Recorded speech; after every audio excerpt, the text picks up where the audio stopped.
ડીસાના આદર્શ હાઈસ્કૂલ અર્ધસ્થાપક અને સ્વામી વિવેકાનંદજીની જન્મ જયંતિ અને શ્રી રામ મહોત્સવ નિમિત્તે શોભાયાત્રા યોજાઈ હતી। ટ્રેક્ટર પર નીકળેલી શોભાયાત્રાએ અનેરું આકર્ષણ જમાવ્યું હતું। ડીસાના આદર્શ હાઈસ્કૂલના અધ્યસ્થાપક અને રાષ્ટ્રીય સ્વયંસેવક સંઘના પ્રચારક સ્વ અનંતરાવજી કાળેની જન્મ જયંતિ નિમિત્તે વિદ્યાલયના સ્થાપના દિવસની ઉજવણી તેમજ સ્વામી વિવેકાનંદજી જન્મ જયંતિ ઉજવણી અને રામ મંદિર અયોધ્યા ધામ પ્રાણ પ્રતિષ્ઠા જનજાગૃતિના ભાગરૂપે ભવ્ય શોભાયાત્રાનું આયોજન કરાયું હતું।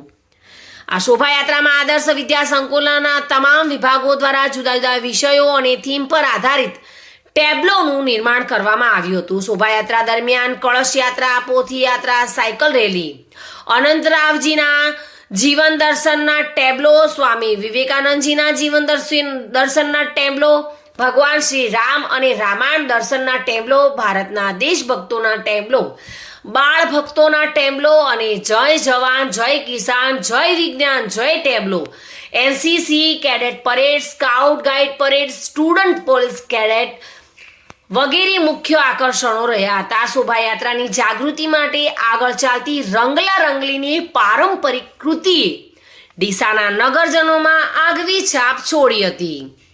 આ શોભાયાત્રા દરમિયાન નગરજનોને મુશ્કેલી ન સર્જાય તેવી રીતે ટ્રાફિક વ્યવસ્થામાં એનએસએસના સ્વયંસેવકોએ કામગીરી બજાવી હતી। શોભાયાત્રાની શરૂઆતમાં વિદ્યાર્થીઓને માનનીય અનંતરાવજી કાળે સ્વામી વિવેકાનંદજીના જીવન કવન તેમજ રામ મંદિર અયોધ્યા ધામની પ્રતિષ્ઠા કાર્યક્રમની માહિતી આપવામાં આવી હતી।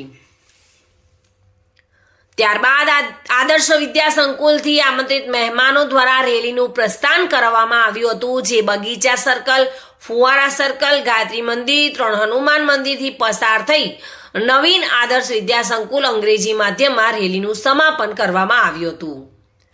સમાપન કાર્યક્રમમાં અંગ્રેજી માધ્યમમાં બાળકો દ્વારા વિવિધ સાંસ્કૃતિક કાર્યક્રમો રજૂ કરવામાં આવ્યા હતા। શહેરના મુખ્ય માર્ગો પર આદર્શ વિદ્યા સંકુલના તમામ વિભાગોના વાલી મંડળના સભ્યો દ્વારા પુષ્પવર્ષા કરી સ્વાગત કરવામાં આવ્યું હતું। ભારત વિકાસ પરિષદ અને ડીસા નગરની અન્ય સેવાભાવી સંસ્થાઓ દ્વારા શોભાયાત્રાના વધામણા કરવામાં આવ્યા હતા। Reena Parmar, today news, Gujarati.